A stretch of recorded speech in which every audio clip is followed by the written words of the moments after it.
My name is Tanner Vaughn, and the night my wife told me she was taking our daughter to her ex-boyfriend's lavish engagement party at his sprawling Dallas ranch, she slammed the kitchen cabinet so hard the glasses rattled inside.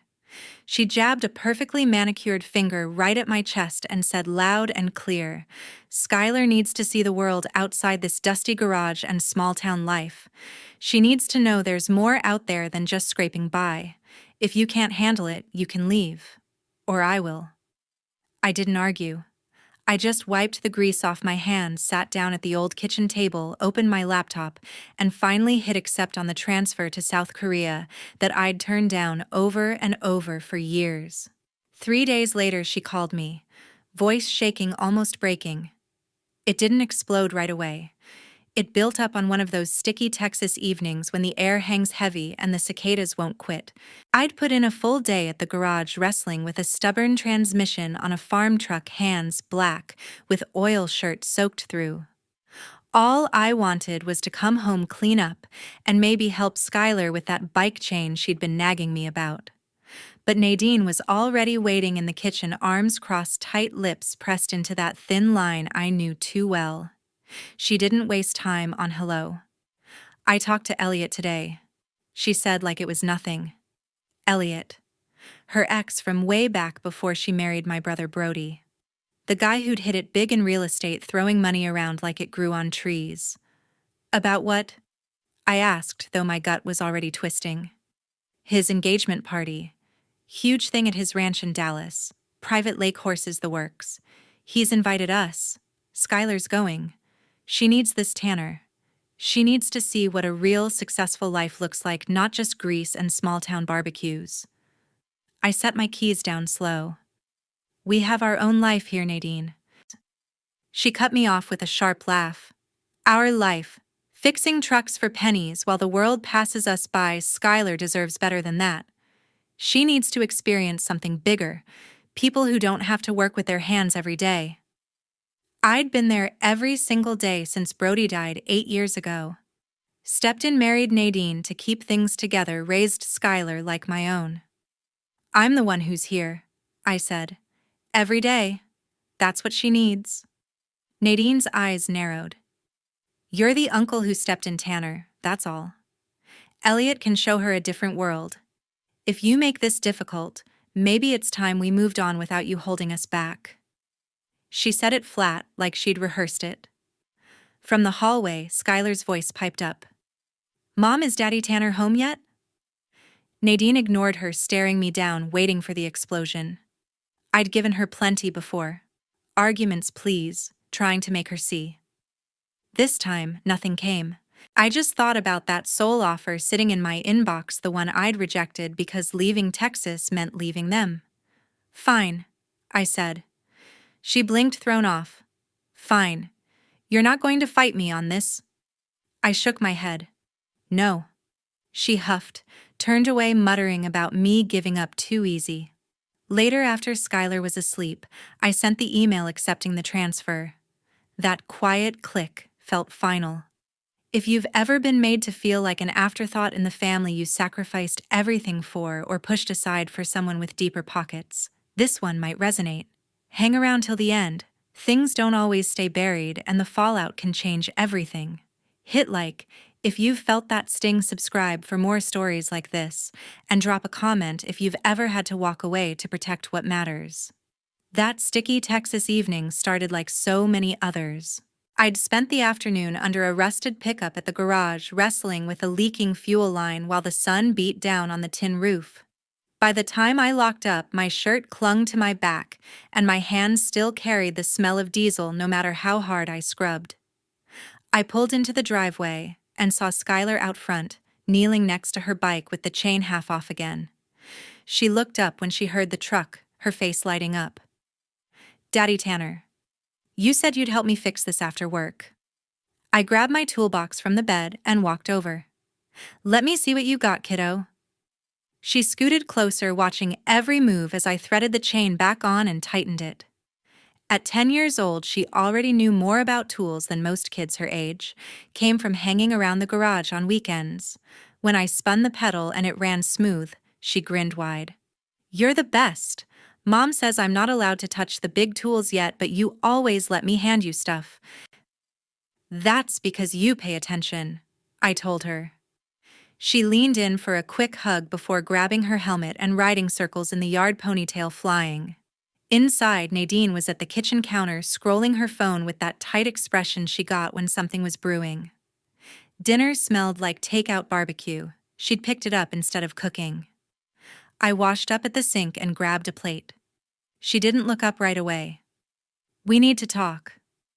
I sat down across from her. All right, what's going on? She set the phone face down.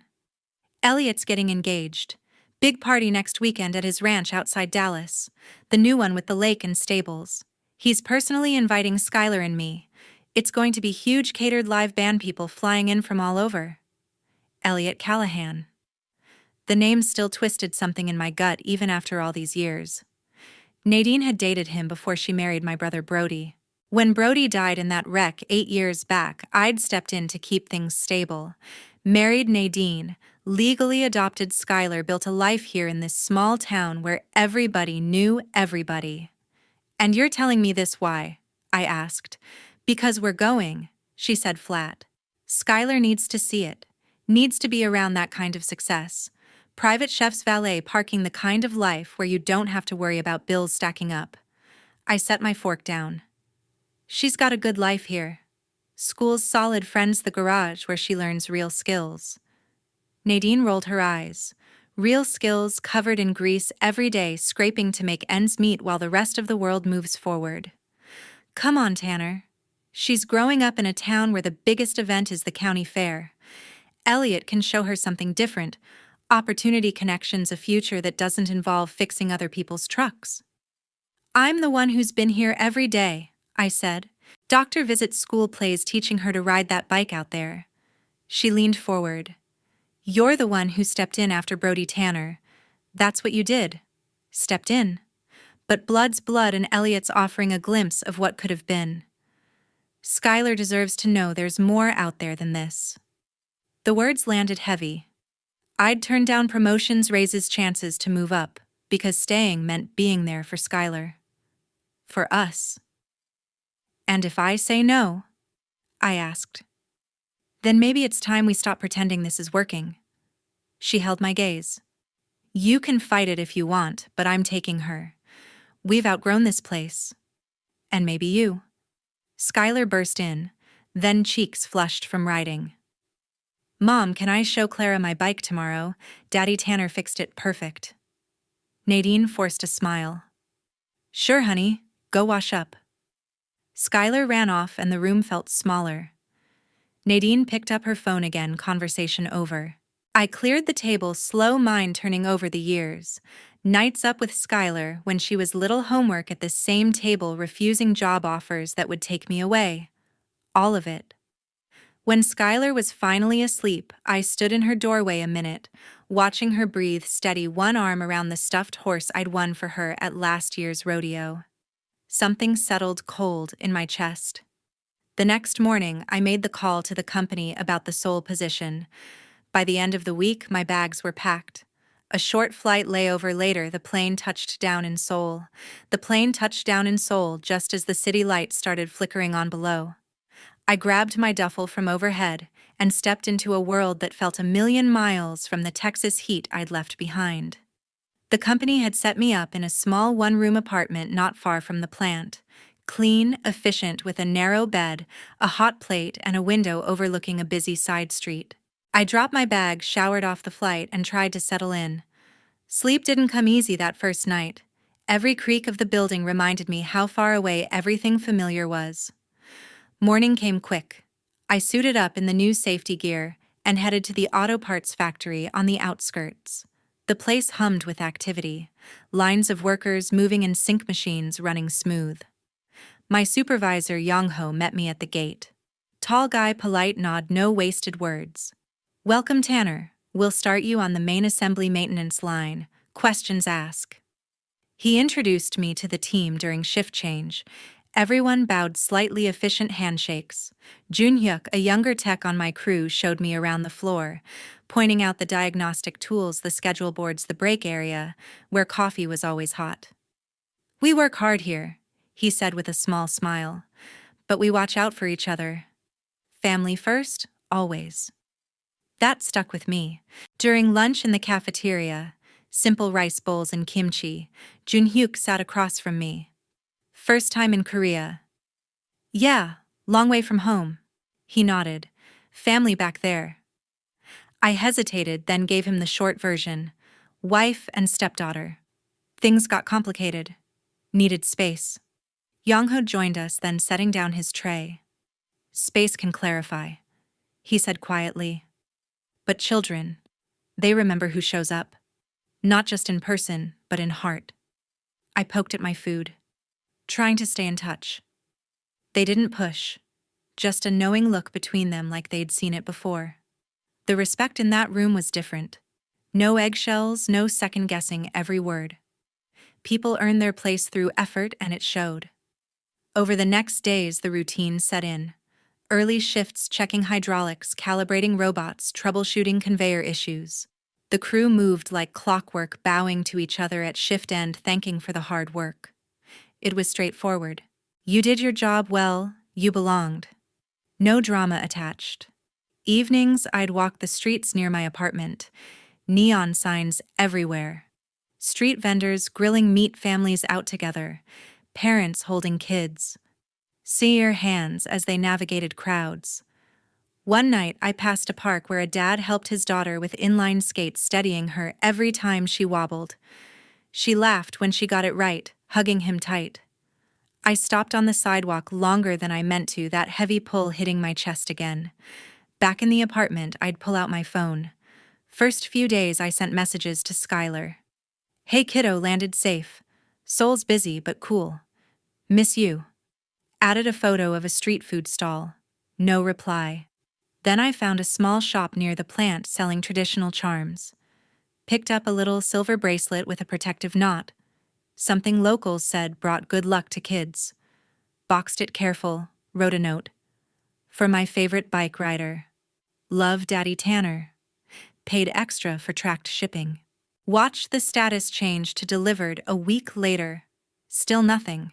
No read receipt, no thank you, no excited text about the charm. I'd check every night after shift, screen glowing in the dark room. Sent another message. "Hope the bracelet fits. Thinking of you every day." Delivered. Silence. Walking home one evening, I saw another family. Mom, dad, little girl sharing ice cream on a bench, the dad wiping a drip from her chin without thinking. That guilt crept in stronger. Had I walked away too easy? Left Skylar to wonder if I'd chosen work over her. The quiet in the apartment felt heavier those nights, the city noise outside not filling the gap. But the job kept me grounded. Yongho pulled me aside after a long shift one day. "You do good work, Tanner. Focused, but eyes tell more." Junhyuk nodded beside him.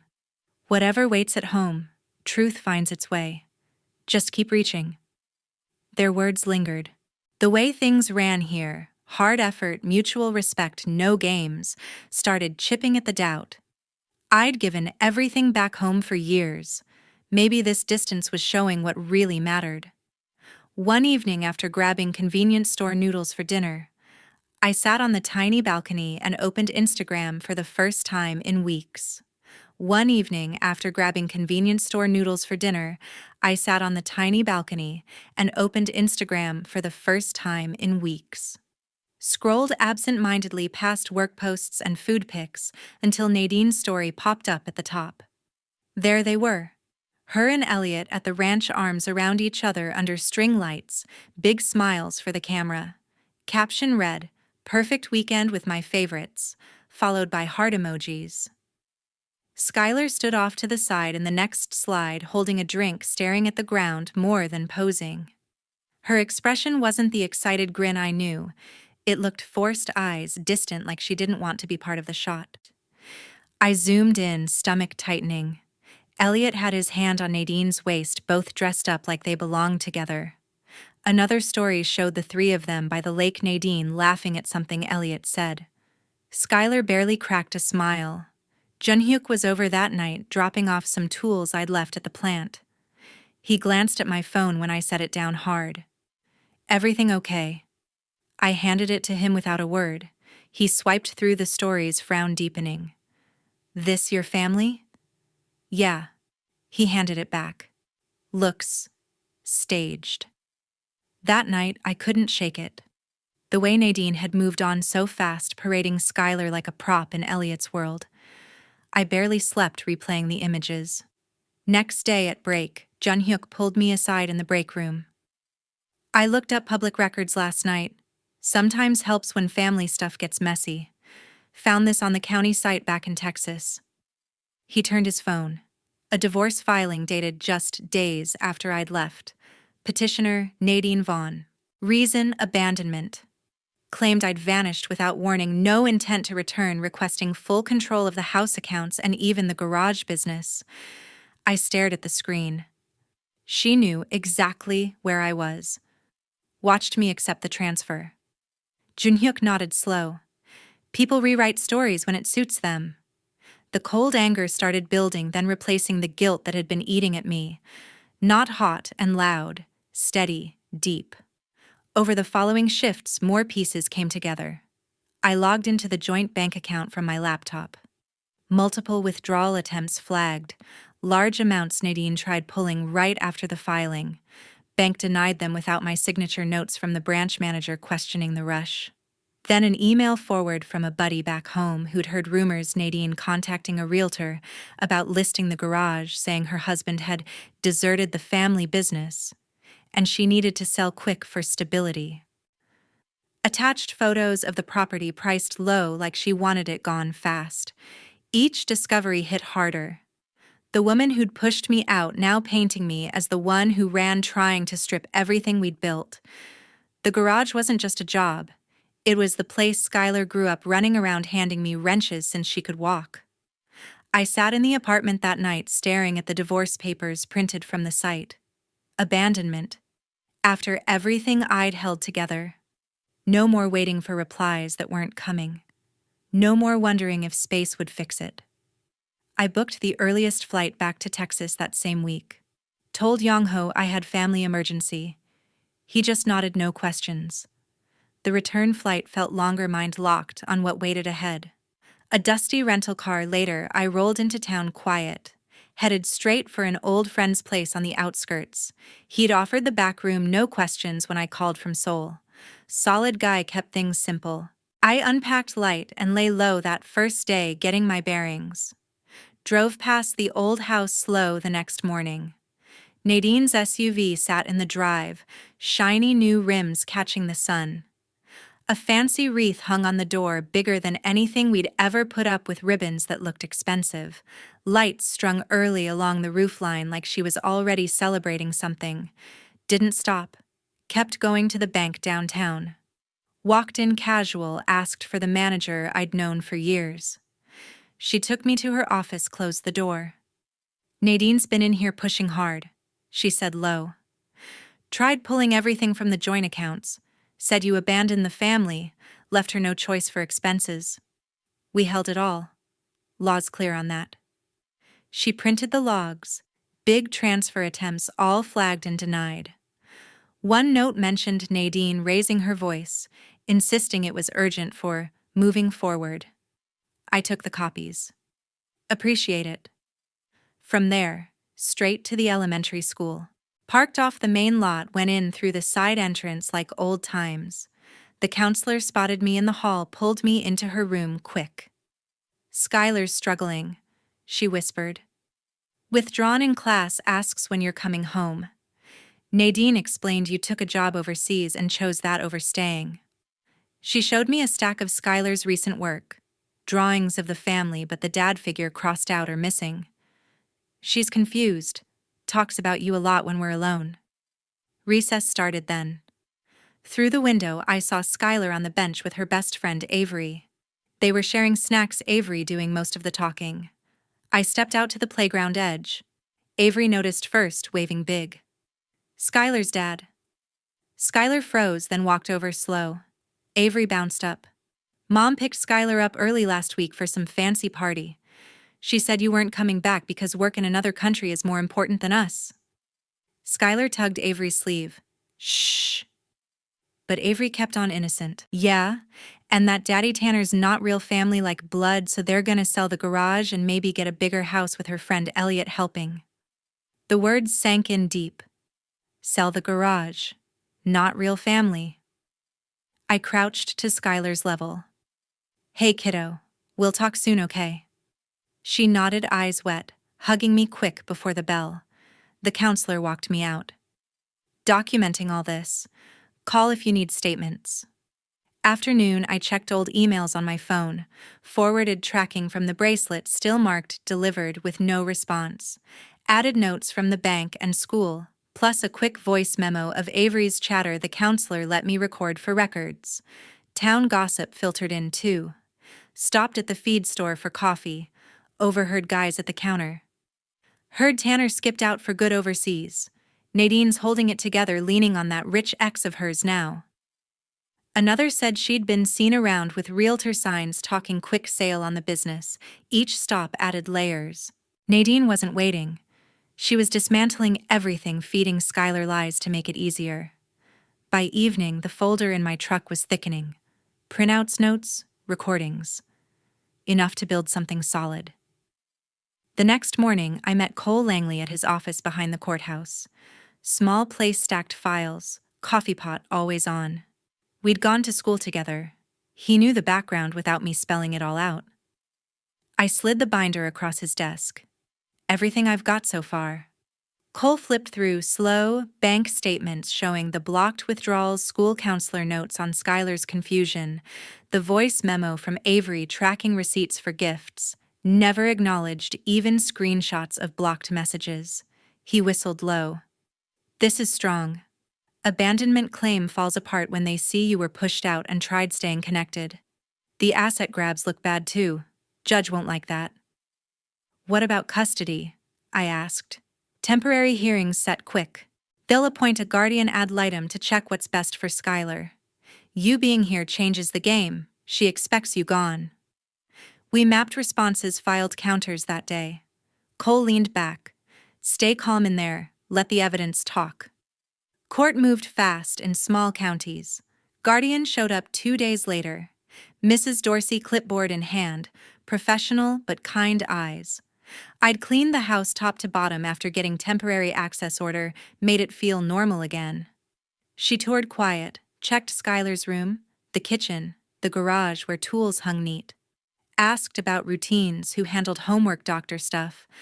I answered straight, showed schedules from years back. Then she sat with Skylar alone in the living room while I waited outside.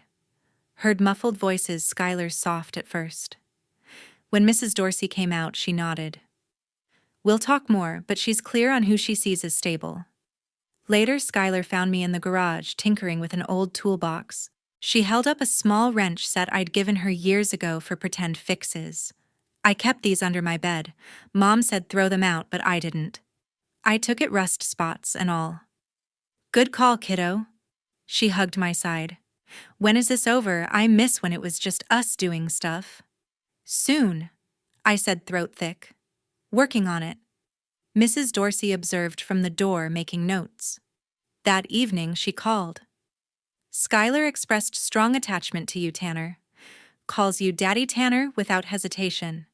Says you fix things, read to her show up. Mentioned influence from her mother, but her preference is clear. Relief hit mixed with the weight.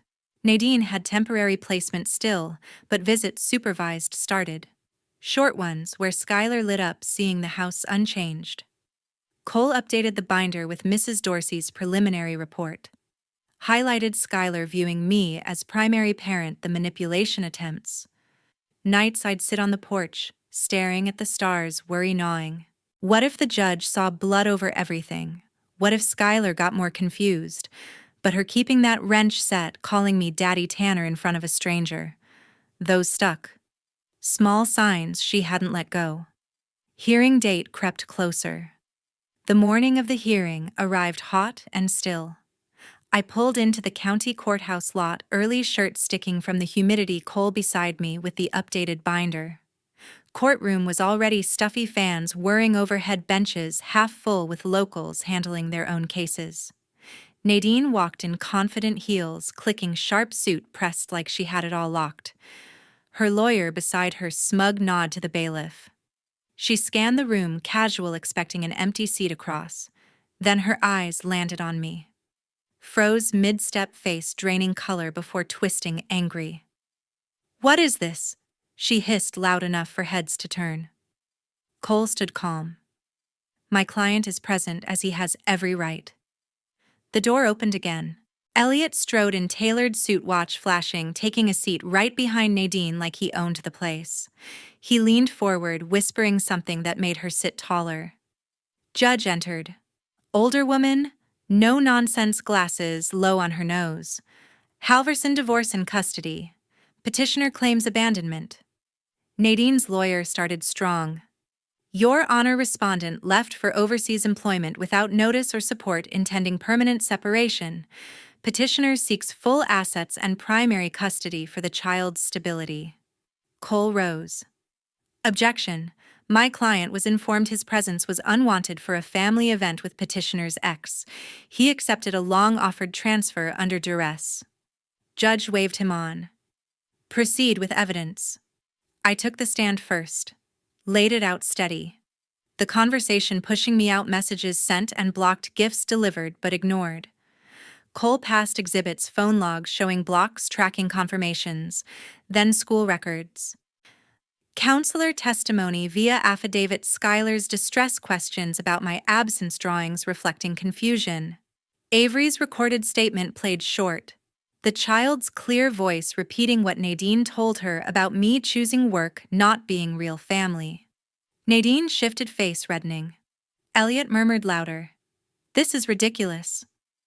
Drawing glances. Judge's eyes narrowed. Quiet in my court. Nadine's turn. She gripped the table. He's exaggerating. I was protecting Skylar from instability. He left us. Her lawyer tried redirecting to my transfer as proof of abandonment. Cole countered with bank records. Her attempts to drain accounts days after I left, realtor contacts for the garage. Nadine snapped. He was never the real father anyway. Just the brother stepping in after Brody. Elliot's shown us what support looks like.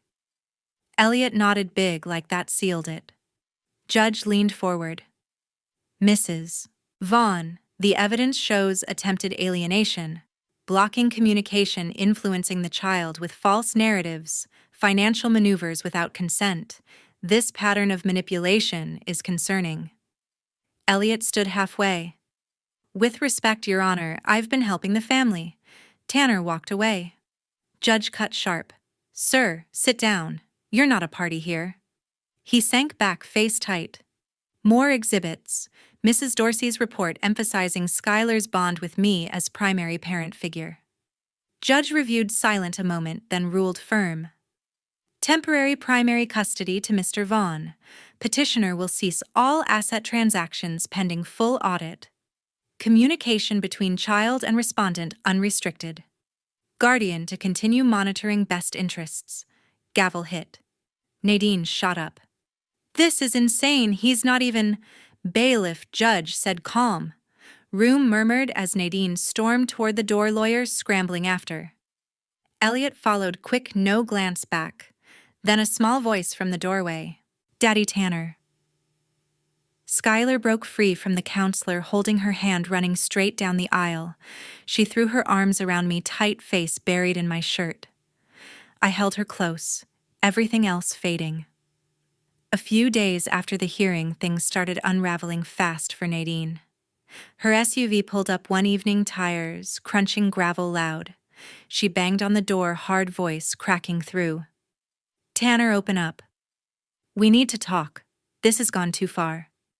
I looked through the peephole, Skylar peeking from the hallway, told her to stay back, then opened just enough. Nadine stood there, makeup smudged, hair messy, not the put-together version from court. You can't do this, she said, voice shaking. She's my daughter. Elliot's pulling away because of the mess. Says the audit's bad for business. Give me another chance. We'll figure it out as a family. No, I said calm. Court decided. Doors closed on that. She pleaded, more tears starting. I didn't mean for it to go like this. Just let me see her more. Supervised only. You know the rules. She left, defeated engine revving as she sped off. Town talk spread quicker after. Sunday at church whispers followed her. People who'd heard about the ruling, the manipulation claims. At the local market, folks avoided her aisle conversations dropping when she walked by. Small places, remember. Audit came back harsh. She had to repay every improper withdrawal plus fees. Garage sale attempts halted cold. Realtor backed out when details surfaced. Elliot vanished fast. No more calls, no show of support. Word got around he'd distanced himself entirely. Too much legal heat, bad for his image and deals. Nadine spotted alone more loading boxes into the SUV one weekend. She moved out quiet a month later, to Dallas or further, nobody's sure. No forwarding address, no more contact attempts. Just gone. Life settled steady for Skylar and me. Back in the house, full-time, garage running normal. Mornings she'd help sort tools before school, chattering about friends or what she wanted to fix next. Evenings we'd grill simple or work on her bike upgrades, new tires, better chain. She laughed, easier smile reaching her eyes again. Daddy Tanner, can we paint the toolbox blue?